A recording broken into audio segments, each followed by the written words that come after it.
So, if Dan is connected now to these giants via the verses that we read, we know that his symbolism is of this mighty men. We can see now that Ephraim is connected via chapter 10, verse 13, Hosea, and influence, trusting in the way of the multitude of these mighty men.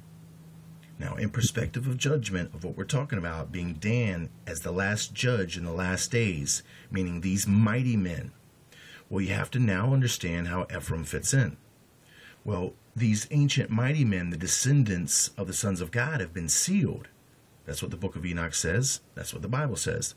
The book of Enoch even gives us the time period that they've been sealed. They've been sealed sevenfold, 70 generations. And we can find that in Genesis. So that's the code of 7 levels of world ages that can match the 7 chakras, that each chakra would represent one independent world age. In each world age, they're trying to raise the consciousness.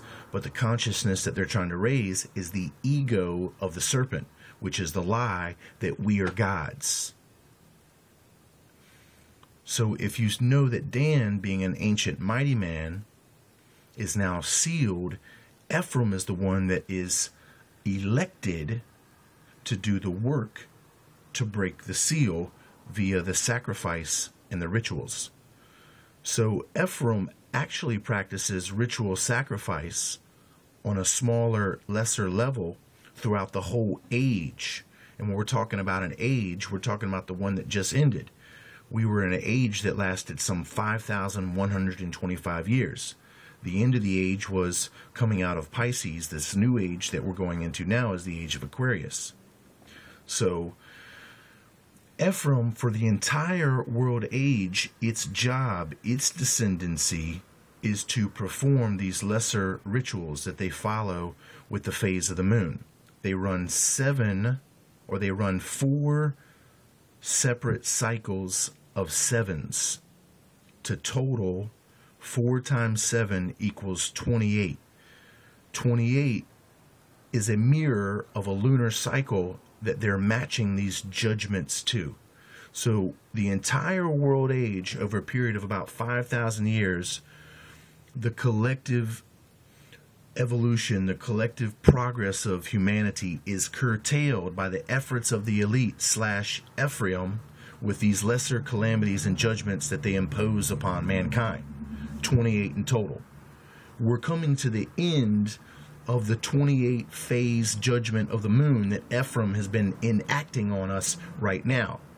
And once they complete this final stage of this ritual sacrifice, it will be what breaks the seal to usher in the final judge of this world, the Danites, the mighty men. The seal will break, and then that's where we have Revelation chapter 9, which is the arrival of the locust.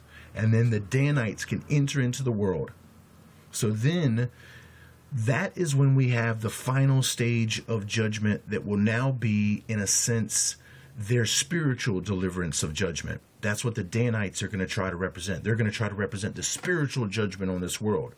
While the Ephraimites have represented and imposed this physical judgment that has led up to the arrival of the locust or the releasing of these mighty men.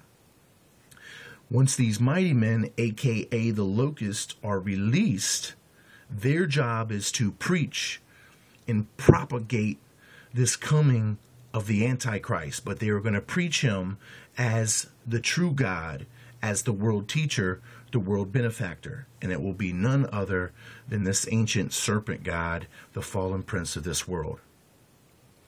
So really we have at the end of these stages of lesser judgments that take place on man, we have 3 final stages. The last act of Ephraim, which is bringing this fire from the sky. The fire from the sky is the second cup that destroys New York City, aka commercial Babylon, aka capitalism. And then we see the locust show. They prepare the way for the Antichrist. I'll be back.